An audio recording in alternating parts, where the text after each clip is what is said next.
Thanks for your attention, and we're now ready to start this afternoon's presentation. And I'd like to introduce Jeff Bigos to you, who will be your presenter today. Jeff? Thanks, Catherine. Good morning, or good afternoon. My name is Jeff Bigos, and I'm an instructor here in the Educational Services team here in Redlands. Joining me today is Catherine Jones, who is a product specialist for ModelBuilder in the software products team here in Redlands. Thank you for joining us, Catherine. I want to welcome you all to today's live training seminar. In today's seminar, we are going to cover some of the basics of geoprocessing with ModelBuilder. In this seminar, we will cover creating models of our GIS workflow, editing model elements and repairing broken models, and finally, documenting and distributing our models. After each topic, we'll have a demo, followed by a review and a question and answer session. First off, we're going to touch upon the basics of geoprocessing and creating models. In topic 1, we're going to cover the following issues: geoprocessing basics, what is a model, why build models, model elements, creating a model states, and finally, running a model. To get started, we have to look at what geoprocessing is and how it applies to model building. Defined, geoprocessing is a GIS operation used to manipulate data stored in a GIS workspace. Geoprocessing is one of the most important aspects of a GIS because it provides us with the tools necessary to perform data analysis, conversion, and management. At its core, geoprocessing is as simple as converting data from shapefiles to geodatabase feature classes, or performing buffer analysis on our input data. Many ArcGIS desktop extensions have a toolbox associated with them, such as Spatial Analyst, Network Analyst, Military Analyst, and finally the data interoperability tools. Geoprocessing tools work with all ArcGIS supported data formats. They are also available in ArcMap, ArcCatalog, ArcScene, and ArcGlobe. There are 4 different ways to interact with the geoprocessing framework, all of which are initially taken from ArcToolbox. They can be accessed and run through their tool dialogues from ArcToolbox, interactively typed in the command line window, used in a geoprocessing script environment like Python, and finally, we can work with the tools in ModelBuilder to build GIS task-based workflows. So let's investigate using models with geoprocessing. In ArcGIS, a model is displayed as a model diagram, like what you see here. You can automate your workflow by stringing data and tools together in the model diagram that will run in sequence. So why would I want to build a model? Building a model helps you to manage and automate your geoprocessing workflow. It can help with simple multi-step tasks, such as adding new fields to a feature class and then calculating values for those fields. Models are custom tools that you create. They can be run multiple times, and you can apply different data sets each time you run it. It gives users of your models a clear and concise representation of the geoprocessing work that will take place.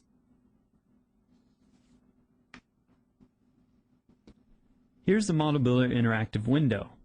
This is the window where your model building is going to occur. When open, you will drag and drop in geoprocessing tools and project data and connect them into processes, which are then connected to create a workflow. So let's take a look at the different kind of elements you'll use when building your model.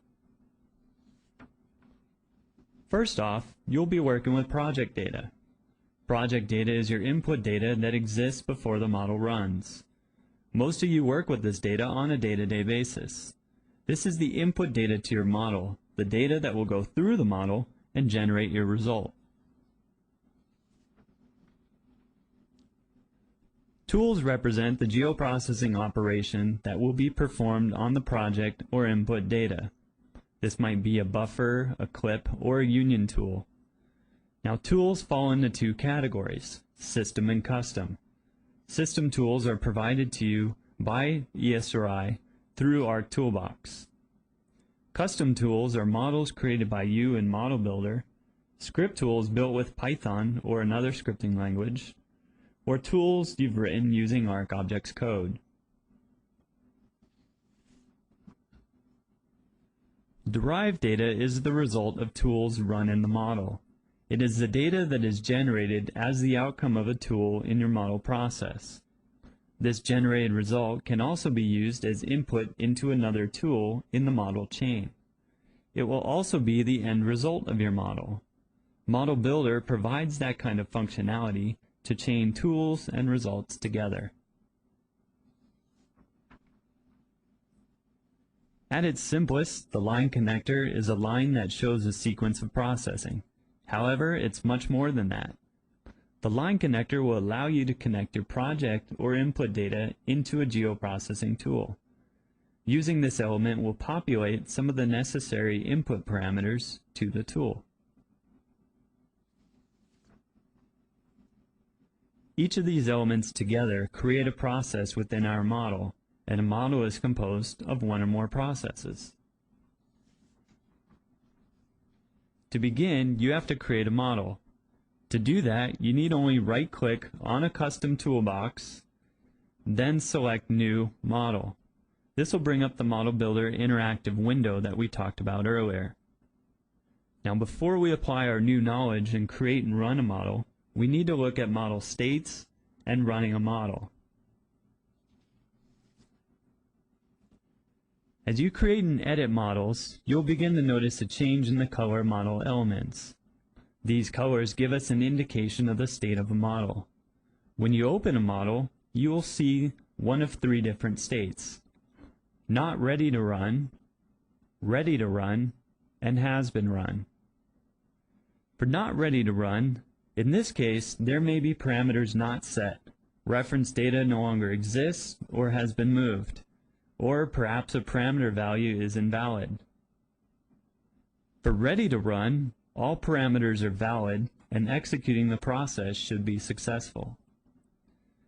For has been run, a shadow box around elements tells us that they've already been run successfully.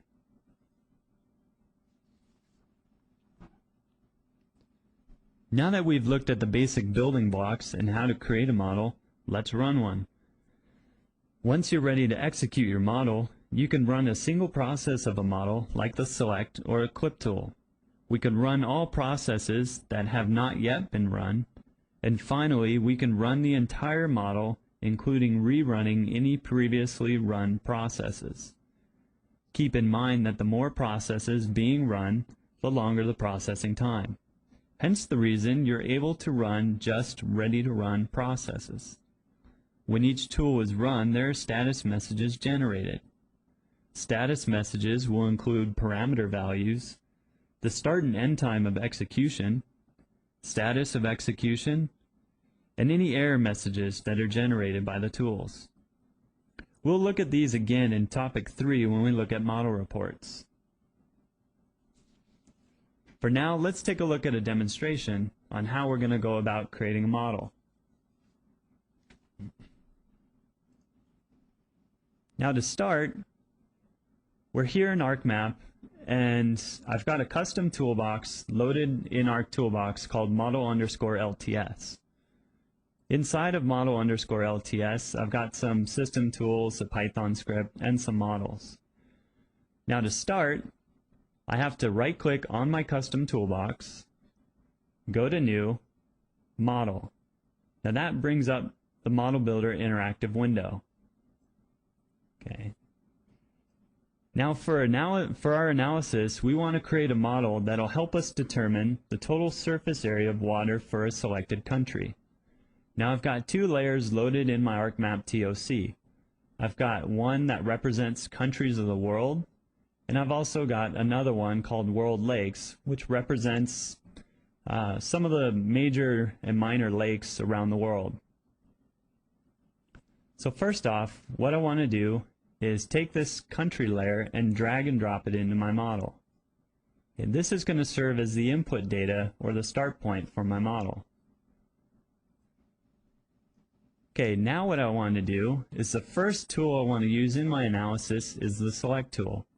The Select tool is in the Analysis Tools toolbox under the Extract toolset. So here's the Select tool. To use it, I'm just going to drag and drop it into my model, and there it is. Now what I need to do is notice it's in a not ready to run state, so I need to supply some parameters to it. To do that, I'm going to use the Line Connector tool, click on Countries, and then click on the Select tool. So now my Countries layer is an input parameter to the Select tool. Now I need to supply some additional parameters to the Select tool for it to run for me. For me to generate surface waters for a country like Iceland, I have to supply an expression. So I'm going to build one here in my query builder. I'm going to set out my country name equal to Iceland. Okay, and go ahead and click OK to each of these dialogues. Now the Select tool is ready for me to run. The next tool I want to use in my analysis is the Clip tool. So I'm going to go ahead and drag and drop that into the ModelBuilder interactive window. Now instead of using the line connector, I'm going to supply the parameters a different way. I'm going to go ahead and double click on the Clip tool and supply the parameters through these dialogues here. So for my input features, I'm going to click on World Lakes.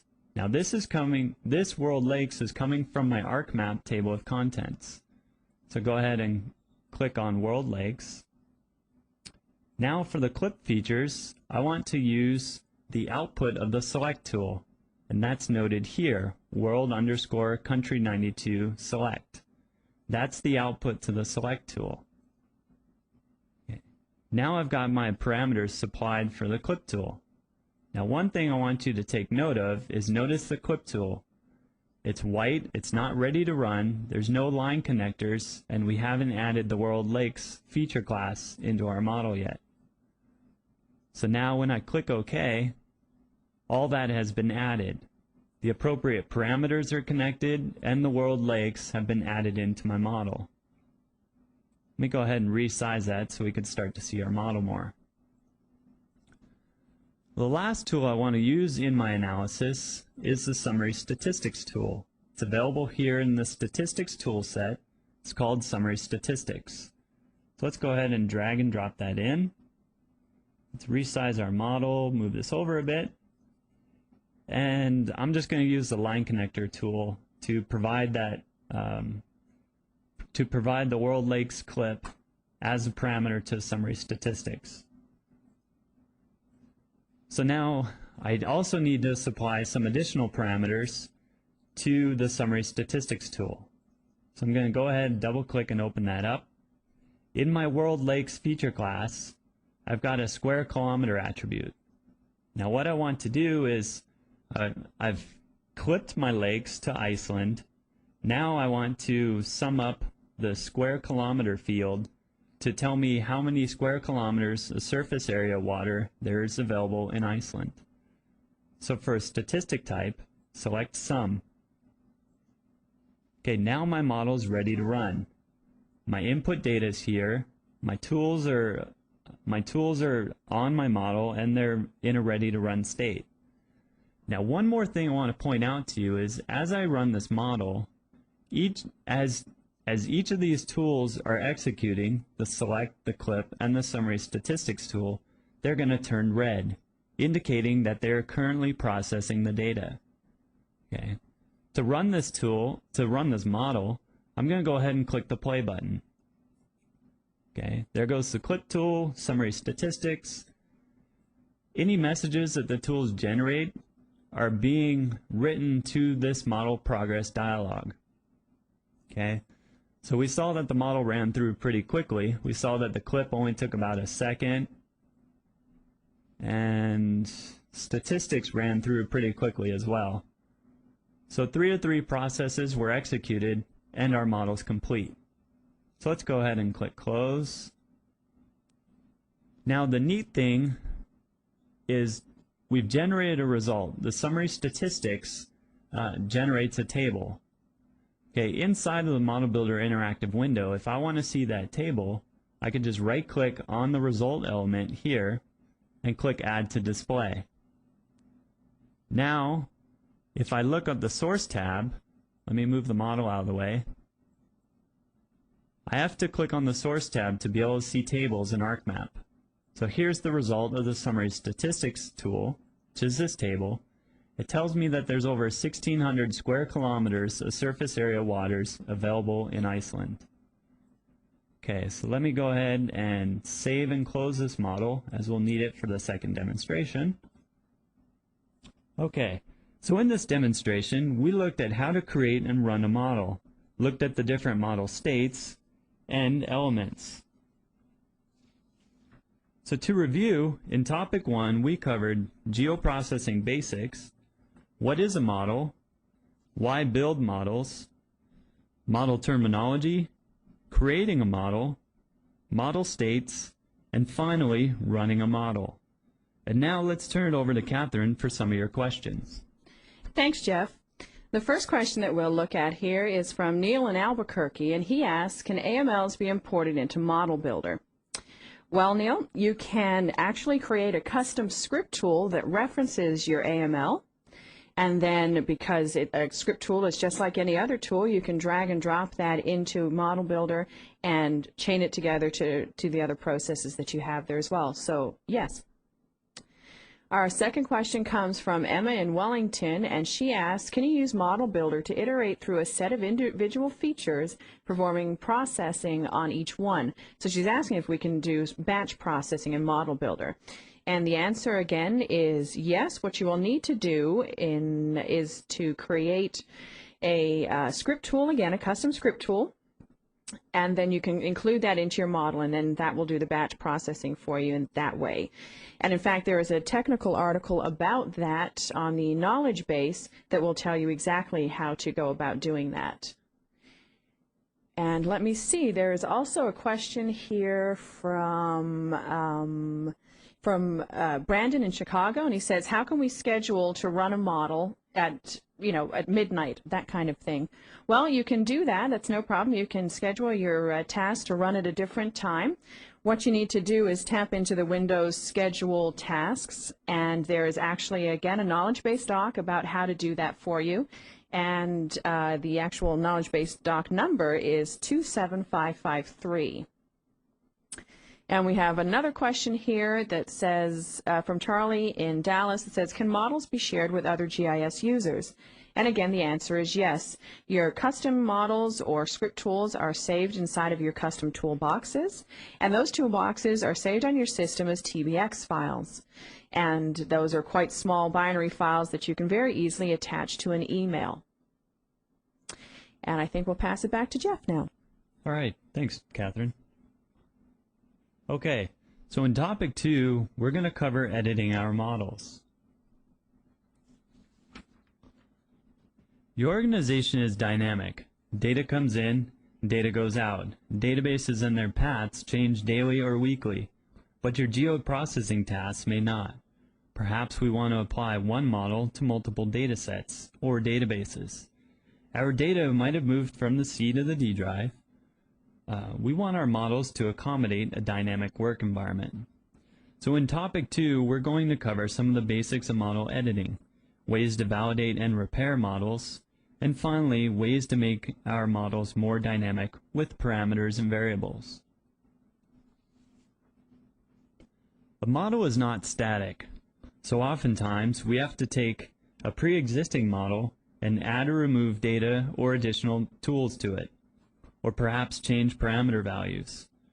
Or perhaps we may need to generate a different analysis or gather additional information about our data.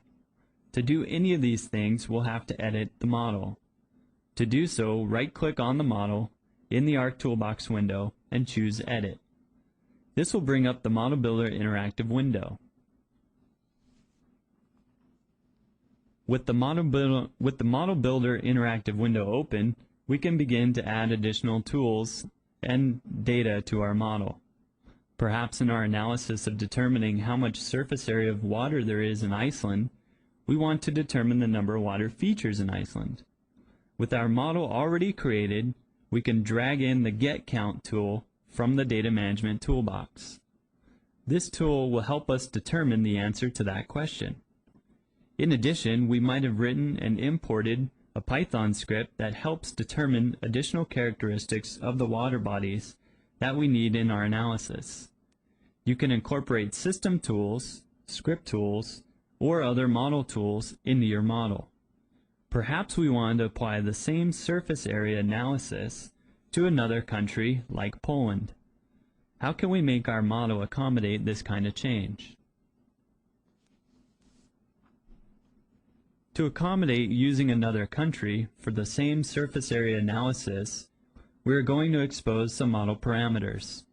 In geoprocessing, a parameter is a required or optional value supplied to a tool in order for the tool to run.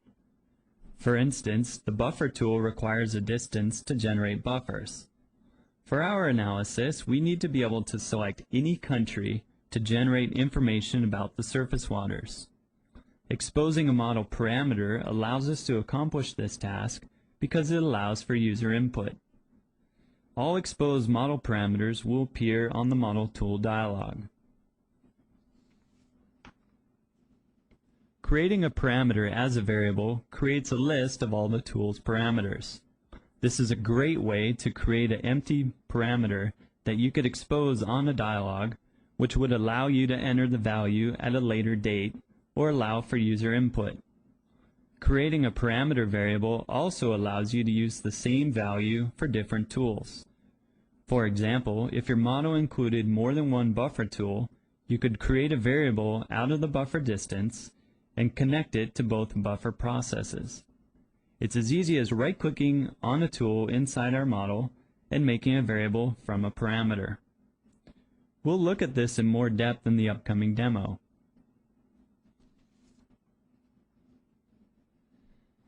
At this point, we've added additional tools and set up parameters for our model. Since we're still editing our model, we need to take into consideration intermediate data. Intermediate data is temporary data that is created by tools within your model. In our analysis of surface waters, the first tool to run is the Select tool. The output of that tool is used to clip our water features. That's the extent to which we're going to use the result from the Select tool. It's not the final result of our model, but it's just data needed to continue the analysis. A few points to think about with intermediate data. Models run from a dialog box or the command line delete intermediate data automatically. Models run from within ModelBuilder window maintain intermediate data on disk.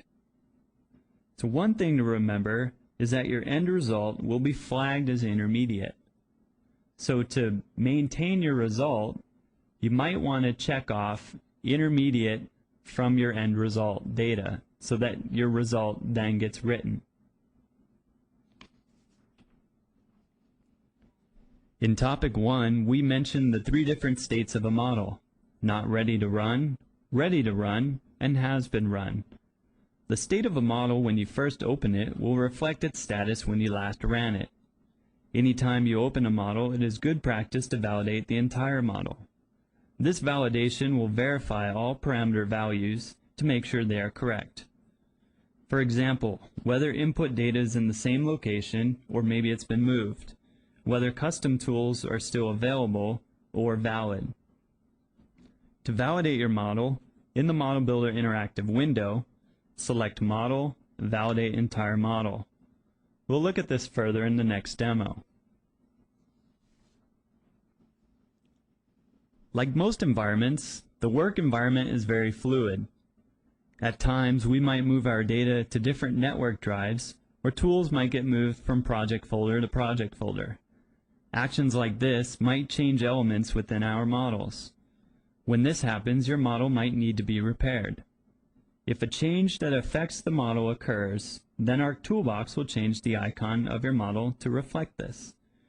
When you see a red X through your model icon, you know you need to repair something in your model. Also, when you validate your model and elements return to a not ready to run state, you need to repair your model. When we edit the model, it might look like this graphic here. Notice that the country's oval is white, so it's not ready to run. It's lost its reference. Also, the summary statistics tool.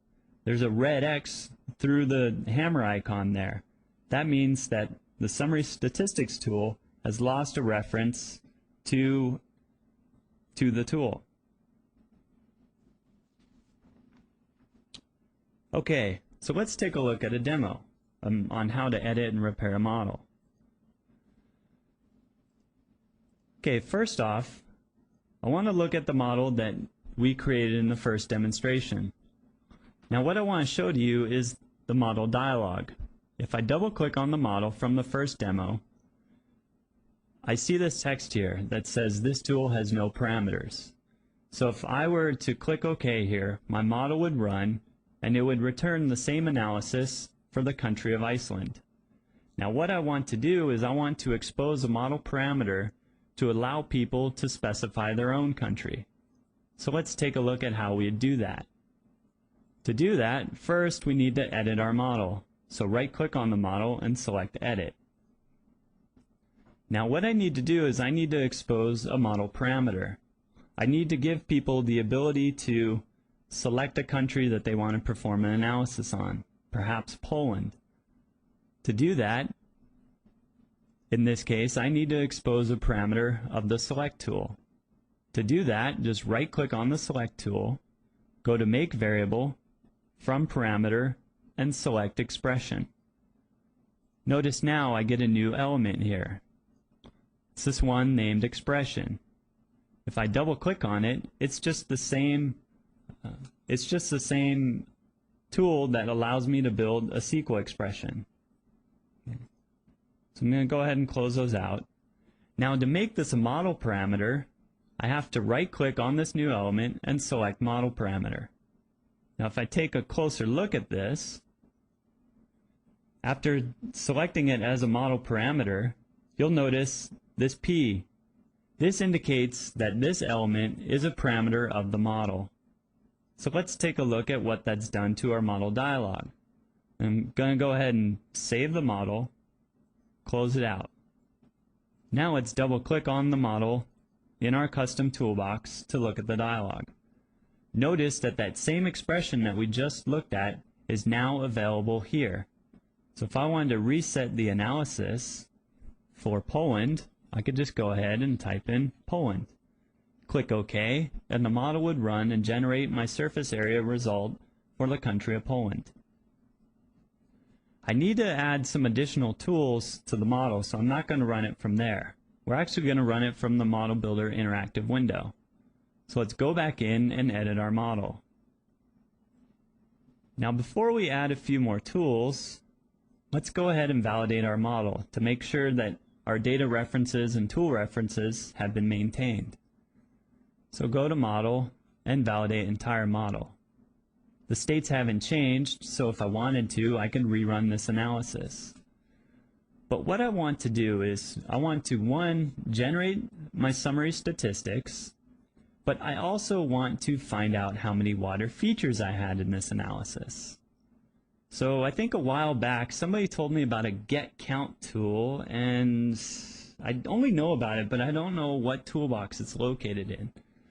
So what I could do is I could click on the search tab here, type in count, and what we have here is some results.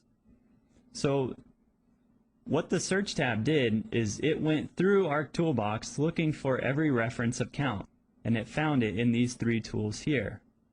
Well, the first result just happens to be that get count tool, which is in the data management toolbox.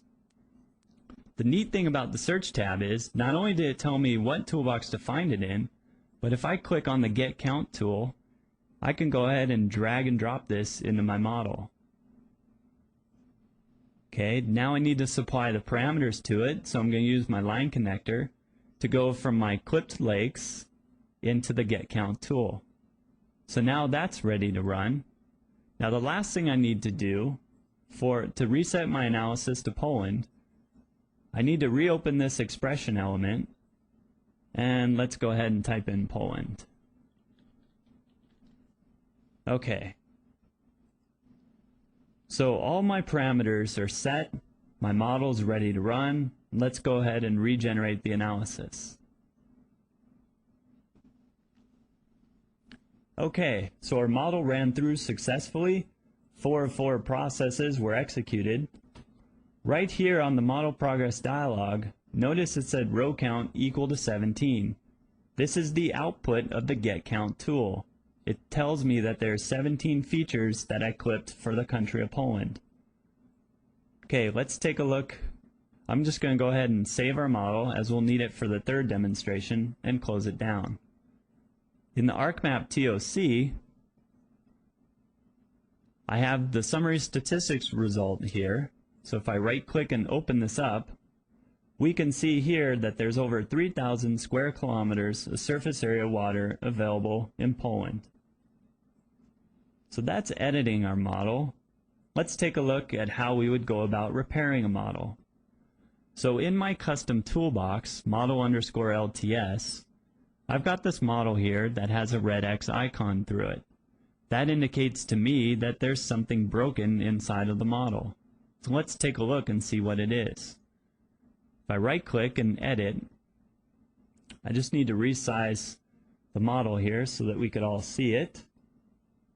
Let me do that. Okay. And now we've got it in full view. Okay. So the input data, country and lakes, has lost its reference, and also the summary statistics tool. So let's go ahead and repair these. To repair the country layer, I've already got my countries loaded in ArcMap along with my lakes. So if I want to repair country, I just go ahead and double click on country, use this pull down here, and I'm going to set it to the world country layer that I have loaded in ArcMap, and go ahead and click OK. Let's do the same for lakes. We'll set this to world lakes.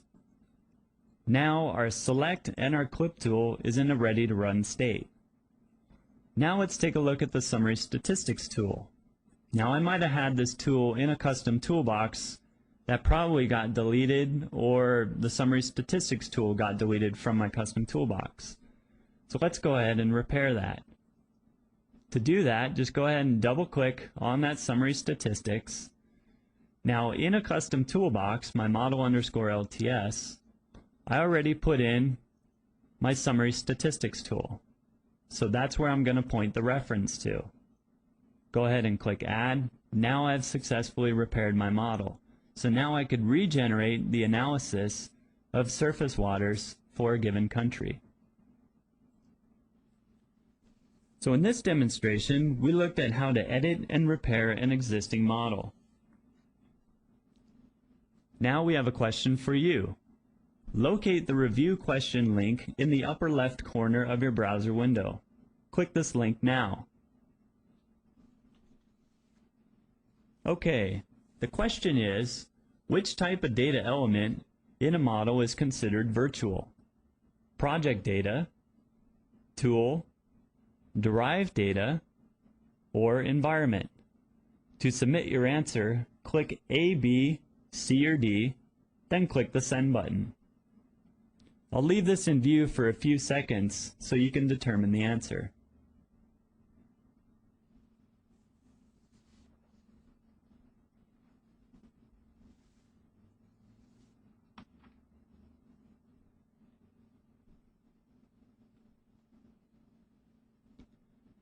To review, in this last topic, we looked at editing a model, exposing model parameters, creating model variables, working with intermediate data, validating your model, and finally repairing a model.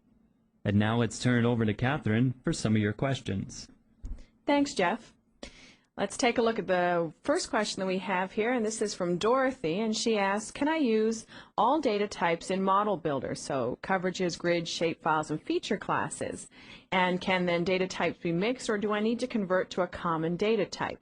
Well, Dorothy, you can use any one of the valid ArcGIS data types as input and output for your tools. And then those tools are in ModelBuilder. So that there's the answer to your first question. It's yes. The second part, and that you can, I think I also answered that, yes, you can mix them around. One of your tools, the input could be a shapefile. The next tool, the next process, one of the inputs could be a geodatabase feature class, and so on.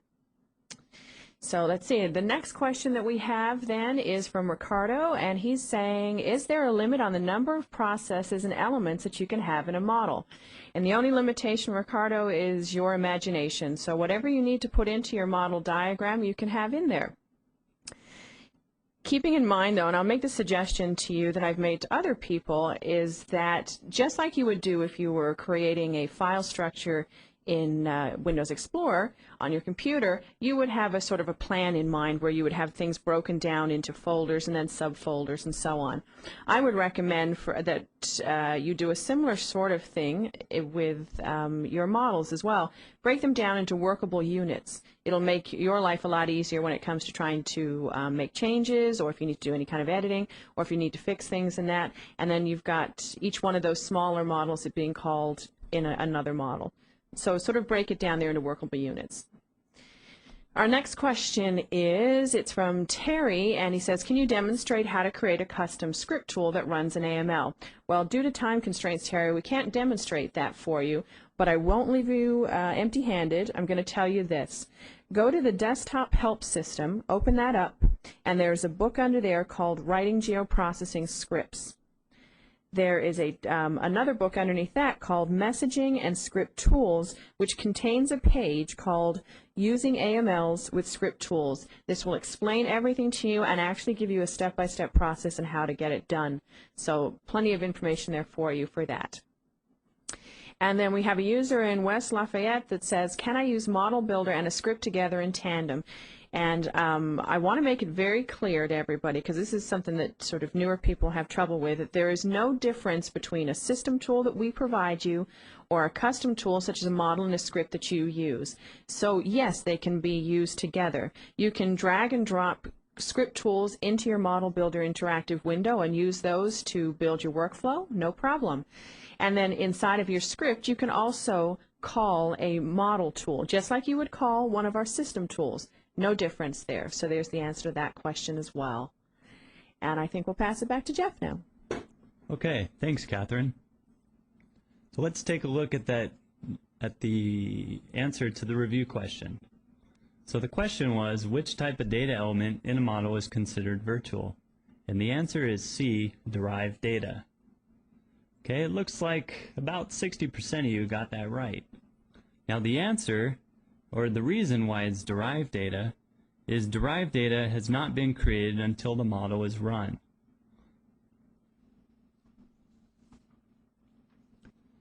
At this point, we have a working knowledge of how to create and edit a model.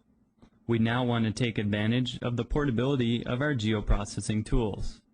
Before we think about distributing our tools, we must first document our model. This way, our users have some descriptive information about the process they're going to run. To do that, we'll consider the following: labeling, how we can document processes within the ModelBuilder interactive environment, use the documentation editor to create help for our model, see how we can use model reports, we'll briefly touch on model properties, and finally, things to consider before distributing our work. Labels are a quick and easy way to provide useful information to your user. You might use labels to briefly describe a geoprocessing tool or some input data, perhaps describe a process or title, or provide a title to your model. There are two different kinds of labels that you can use in ModelBuilder: standalone labels and element labels. Standalone labels are not connected to process elements. They might provide an overview of the model. Element labels are labels that are connected to a geoprocessing tool, data element, or line connector. These labels will stay with their associated element if they are moved in the model interactive window, as well as being deleted if the element is deleted. As you go through and construct the model, you're going to want to provide help to the users about the model you created. There are several ways to accomplish this. As you go through and build your model, you can write help about the tools that you have incorporated into your model. Creating documentation about a process is accomplished while editing the model. Just right-click on a tool and select Edit Documentation. This will launch the Process Documentation Editor, where you can provide information about the tool within your process. Perhaps the kind of parameter values the tool is expecting, or what the process will generate. The information that you provide about individual tools gets integrated into the model help file. Documentation and metadata can be created for all geoprocessing tools that you create. This help is created by using the documentation editor accessible in our toolbox through the model's context menu. The documentation editor is easy to use and gives you lots of functionality for documenting your models. With the editor, you can provide summary of the model's processing capabilities, examples of how to use the models through either command line or scripting, describe the different parameters required to run the model, and perhaps some usage tips. Provided that documentation has been created for your model, you'll be able to access it 3 different ways. You'll see a model help page. In our catalog, you'll be able to look at, from the metadata tab, metadata associated with your model, and finally, the model's dialog side panel. Here's an example of the kind of output you could expect when looking at help from the model from our toolbox. The output created from the model is a professional-looking HTML help file that has been integrated within your tool. The help page will open in your default browser and will show you information such as a description of the model, some usage tips that will help you run the model successfully, syntax necessary to execute the model in a different geoprocessing environment like a command line or a script, some examples and details about each process in your model.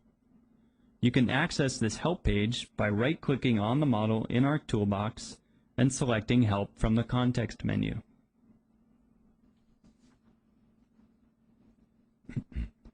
In our toolbox, you can click on the Metadata tab to return simple metadata about your model, such as a brief description of the tool, who designed it, and perhaps how to contact them. It should also include keywords that will allow you to utilize the search capabilities of the application, kind of like what we saw in the second demonstration. Finally, you can create help that will appear on the Model Tools dialog side panel. A brief description of the tool and its parameters will appear. Plus, by clicking the Help button on the dialog, you can open the full help page.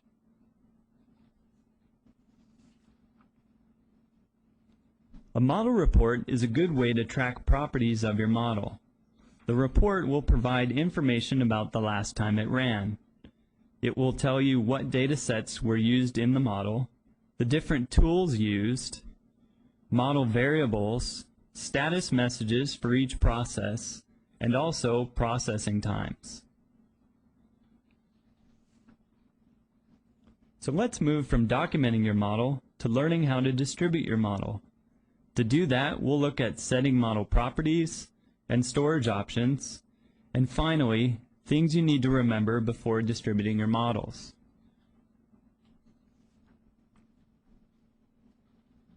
The Model Properties dialog allows you to set a name and a label for your model, write a description for your tool, and perhaps set a custom style sheet for the dialog. Included on the General tab is an option that pertains to distributing our geoprocessing work. On the Model Properties dialog, we have the ability to set relative paths, meaning path names will be maintained relative to the toolbox or workspace that contains the model.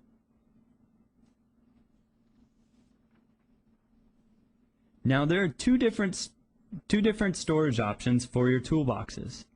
They may be stored as standalone TBX files or stored inside of a geodatabase. Standalone TBX files are shareable. For example, they can easily be attached to an email. This type of toolbox is located in your Documents and Settings folder by default, but you can change the save location through the Options dialog found in the application.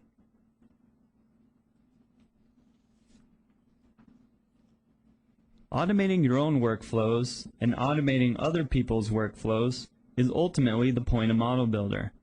Automating your own workflows is simple. You know where your data is located, and if it moves, where your toolbox is located. Automating workflows for other people is just as easy as long as you keep several things in mind. When you share toolboxes or tools with other users, you have to make sure to set the toolbox to read-write, share all data used in the tool, share any scripts or additional models used, share all documentation, share additional files such as graphics and style sheets, and finally, set relative paths to the data so if it moves, the model won't break. So let's take a look at how we can apply documentation and set up distributing our models. So we're back in ArcMap, and we're in our custom toolbox. This model, named Model, is the model that we've created in the first and second demonstrations. Now the first thing I want to point out to you is Model Properties. To get there, right-click on your model and go to Properties. This brings up the Model Properties dialog box. We're going to take a look at the General tab. Now the first thing that we want to enter is a name, and a name is used to reference our model in the command line and scripting environment. Now an important thing to remember about this name is we can't have any spaces in it. So we're going to call this one square kilometer surface area. Okay, so there's no spaces there. Now in the label, what we type in here is going to be displayed in our custom toolbox. So we're going to enter in the same text. However, we're going to make use of the ability to add spaces. So surface area. Now I want a short description to pop up on our model's dialog side panel. So here's where I enter in that description. So here's a short description. This model will determine the surface area of lakes. And let me fix that typo there. Okay, so now I got a short description about my model. This model will determine the surface area of lakes. If I wanted to apply a custom style sheet, I could browse for it here.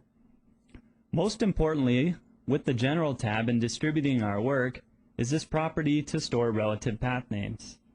This is a property that will make all path names within our model, within our tool, relative to the toolbox location. So let's go ahead and check that off. So that's the General tab. On the Parameters tab, in the second demonstration, we exposed a parameter to the Select tool as a model parameter. And that's what we see here. So we've got the name expression, and the data type is a SQL expression. So you'll see all your model parameters here in this tab. We can also set up some environment settings, and if we had a CHM file or compiled help, then we can apply that here. So let's go ahead and click OK. Notice that the label has changed on our model from model to square kilometer surface area. Now let's take a look at what it did to our dialog side panel. So we double click on it. Now we've got a brief description about our model on the side here. This model will determine the surface area of lakes. Okay. So now what I want to do is I want to go in and document some of the processes within my model. To do that, I have to be editing the model. Now I want to briefly describe the Select tool. To do that, right-click on the Select tool and select Edit Documentation. This brings up the Select Documentation Editor. I can provide a paragraph of text, some bulleted items, provide links to other files. Perhaps I had an illustration, maybe a picture of what some of the lakes looked like. So I can provide that here. For now, I'm just going to put in a simple paragraph. So let's put in, we'll select the country provided in the expression. Okay, fix that. So now we've basically documented the Select tool. Okay, it will select the country provided in the expression. Click OK. Now let's document something about the Clip tool. Right-click on the Clip tool, select Edit Documentation. Now instead of doing a paragraph, I'm just going to add some bulleted items. So here I'm going to say, uses the country from the Select tool. Okay, so there's one bullet, and then I'm going to add another. Clips the lakes with the selected country. Okay, so we've got two bulleted items that's briefly going to describe the Clip tool within our model. So that has now been applied to the help associated with the model. So let's go ahead and save our model and close it out. Because what we're going to do is we're going to look at the documentation editor in the model. Up to now, we've just described two processes within our model. So let's take a look at what that's done for us. If I right-click and go to the help, if I click on model, here's my select and here's the Clip tool.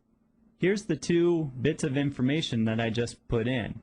We'll select the country provided in the expression, and then here's my two bulleted items. Okay, so those are the two processes that I just documented inside of the model.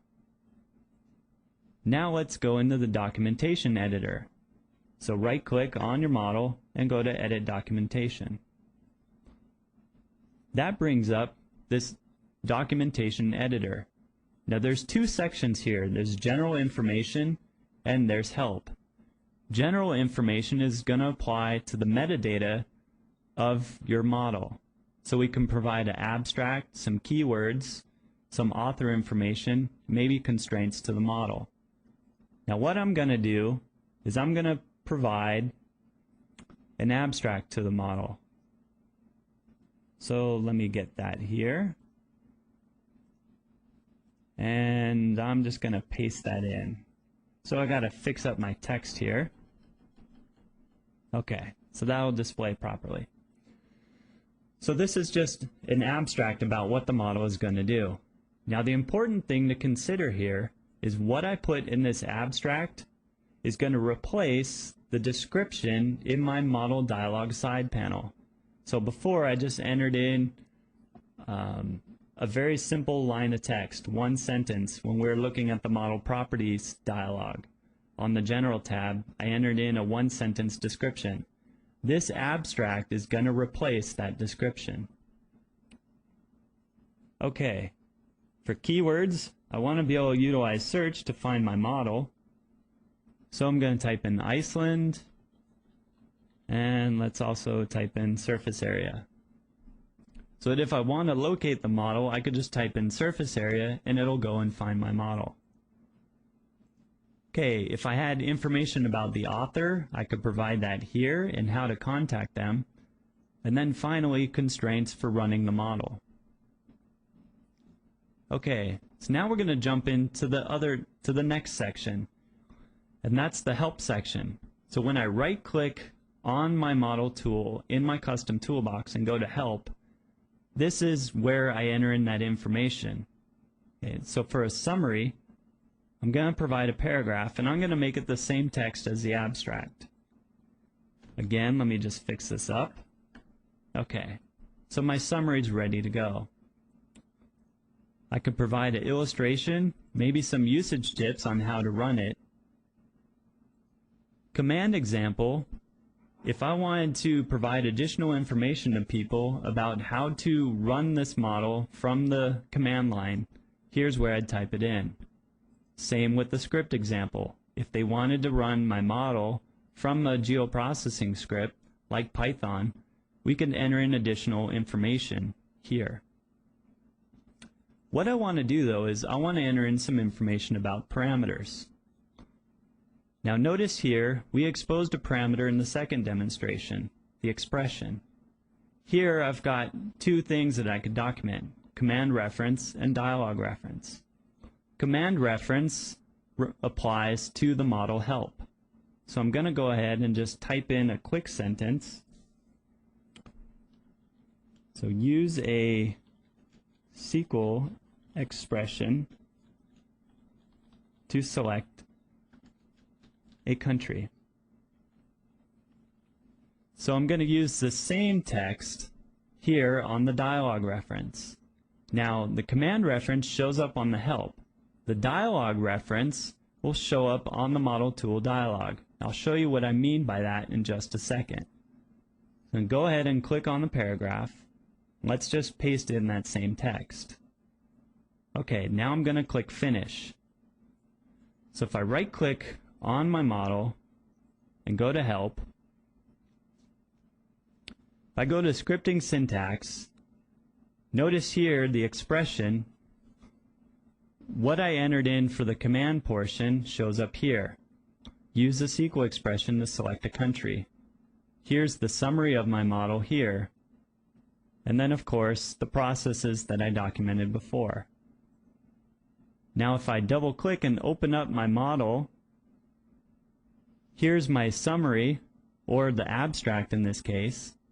Now if I click on the expression parameter, notice that the text has changed to use a SQL expression to select a country. So in this demonstration, I showed you how to document individual processes within your model and also how to use a documentation editor to document your model. To review, in the last topic, we looked at labeling, documenting model processes, the documentation editor, model reports, model properties, and finally distributing models. And now it's turned over to Catherine for some more of your questions.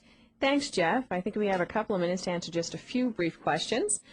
We have a user here from Kalamazoo that wants to know the knowledge base article number for batching models, and the number you're looking for is 26892. And there's also a help page titled About Batch Processing with Geoprocessing Scripts. If you go to the Desktop Help System and search for that, you'll find that as well. We have another user in Champaign that says, do all tools in a model share the same model environments, and can each tool have its own environment settings? It's a great question, and environment settings throw off a lot of people.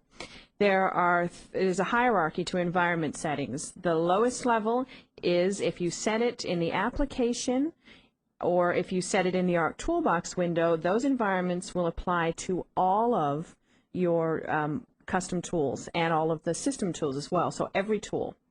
If you open up the ModelBuilder interactive window and you set environments inside the window, that will apply to all of the tools and or processes within just that one model. But you can also, and that will override what you've set in the application. You can also right-click on each one of the tools and set specific environments just for that tool, and that will override all of the other settings. So hopefully that'll clear it up. There are help pages that will help you with that as well.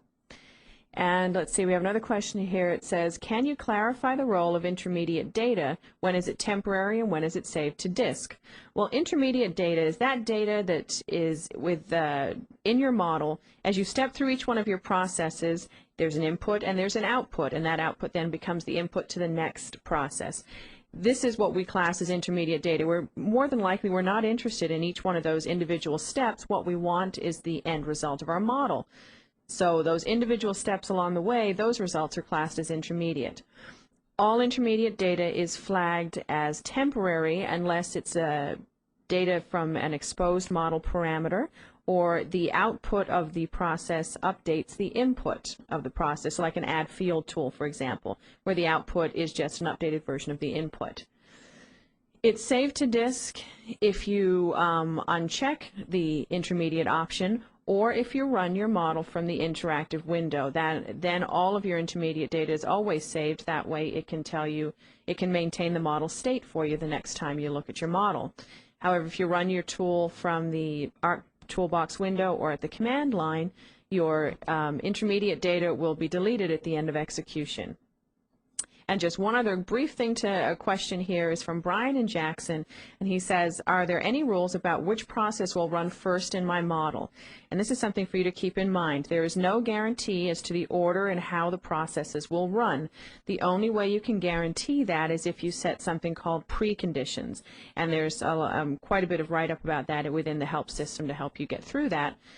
And let me sort of briefly explain that. If you had a process or a string of processes and it was a single string, so you had, 3 processes and they all chained one from the other, it would be acceptable for you to assume, and it wouldn't be wrong, that it would start at the project data and step through the 3 processes until it reached the end. But for the majority of us, when we build models, it's going to have more than one chain involved. And you'll find then the chains will converge and diverge as you work through your model. And in those cases, the only way to guarantee what will get run first and what will have, what has to be run before other things is to set something called preconditions. All right, and that's all the time we have for questions right now, so I'm going to pass it back to Jeff. Okay, it looks like we're out of time. For more information about model building and geoprocessing, there's a virtual campus course called Geoprocessing with ArcGIS Desktop. For instructor-led training, there's the Advanced Analysis with ArcGIS. And finally, in product documentation, there's a book called Geoprocessing in ArcGIS. In about a week, a recording of this presentation will be on the ESRI virtual campus for free. The resources listed here and more will be available to you from that site. On behalf of ESRI, I would like to thank you all for attending.